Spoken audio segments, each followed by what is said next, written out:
Da blockchain desentralizatsiya bo'lishi kerak, anonimность bo'lishi kerak, ha, security, ya'ni xavfsiz bo'lishi kerak, lekin aslida bunaqa emas. To есть hamma narsa white paperga yozilgan yoki biza bilganda emas. Biza biladigan eng ko'p ishlatadigan Tron. O'sha ham частичный desentralizatsiya, ya'ni markazlashmagan qisman, chunki uni egasi bor. Sizni u istasa o'sha tranzaksiyangizni blok qilib qo'yish mumkin. Kimligingizni biladi. Bunga eng katta sabab aslida sekslar, ya'ni sentralizovanniy birjalar. Bular orqali sizni shaxsingiz, ya'ni KYC orqali o'tasiz-ku. O'sha orqali sizni qaysi adresdaligingiz qaysi shaxsga tegishli ekanligi bilinadi. To есть siz maxfiy yurgan bo'lsangiz ham qaysidir sentralizovanniy birjaga ulansangiz yoki o'sha adreslarga ulansangiz, shaxsingiz oshkor bo'lib qoladi. Sentralizovanniy birjada oson qildi pul chiqarish kiritishni uchun, lekin aslida bu o'ylaymanki yaqin 20-30 yil ichida odamlar tushunib yetadi, shu desentralizatsiya, ya'ni asli kriptovalyutani kerakli bo'lgan narsa anonim desentralizatsiya bu DEXga xos.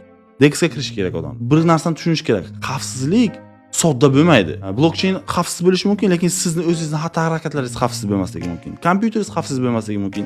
Siz har qaysi silkaga kirib ketishingiz mumkin. Buni ortidan siz o'zingizning aktivlaringizni pod ugroza qo'yasiz. O'sha uchun birinchi o'rinda bezopaslikni o'rganish muhim. Va bu uchun biz ya'ni darsda ishlab chiqamiz, o'sha narsani taqdim qilamiz.